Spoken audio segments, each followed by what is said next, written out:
J'avais travaillé comme un débile presque pour m'acheter un des premiers appareils avec lecture interne, qui était la Pentax Spotmatic, là, et 2 lentilles, une 28 et une 135. Fait qu'évidemment, on zoomait avec ses pieds dans cette période-là. Là. Aujourd'hui, on s'en rend pas compte avec un cellulaire.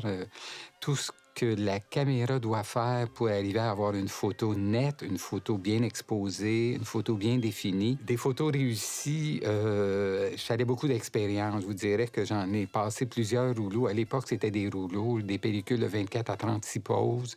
Je dirais que sur les 72 photos que j'ai prises avec mon Féchère, j'en ai une quinzaine que je trouve super le fun, vraiment génial qui est ressorti. Fait que ça a été aussi une autre façon de voir l'expo, de voir les pavillons, parce que tout est tellement concentré que là, je suis obligé de travailler avec des angles, avec de la lumière, avec des choses que je n'étais pas habitué. Ma tendance était de surexposer. C'est comme si je croyais pas ce que le pose-maître me disait. C'est comme il n'y aura pas assez de lumière.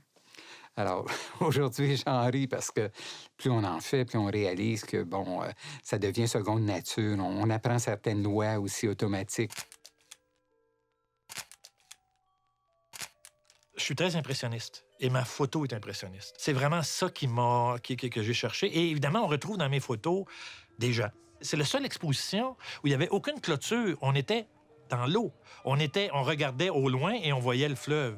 Fait que on ne pouvait pas faire autrement que rentrer sur le site et voir large. C'est peut-être pour ça que le grand angle est important. C'est impossible de résumer l'expo, le feeling, comment on en sentait, à quelques degrés seulement. Ça prenait du large. Et avoir une lentille comme j'ai aujourd'hui, une 10 mm, ça aurait été encore génial pour le faire là, à ce niveau-là.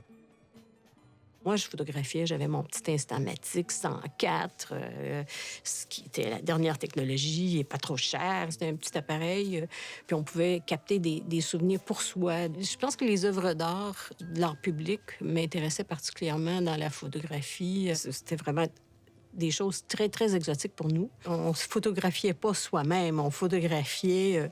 c'était pas des selfies. Quelqu'un prenait la photo pour nous. Les caméras qu'on avait étaient pas faites pour qu'on puisse soi-même se prendre en photo. D'ailleurs, j'ai très peu de photos de moi. La seule photo que j'ai de moi, c'est une des photos qu'on a fait dans une journée où on est allé en famille. On commençait à avoir tout basé sur vraiment une société d'images. On est arrivé à une société qui commence aujourd'hui à se développer vraiment avec l'arrivée des médias sociaux et tout ça. Mais 77 l'a annoncé sans le vouloir. Que ça soit par la surutilisation de l'audiovisuel, on l'a surutilisé, c'est vrai, mais on la découvrait. Je dirais vivre de la technologie numérique maintenant qui permet de combiner ce qu'on veut faire avec ce qu'on peut faire. La diapositive coûtait cher. Si j'avais une caméra numérique en 67, je ne sais pas combien de dizaines de milliers de photos j'aurais faites.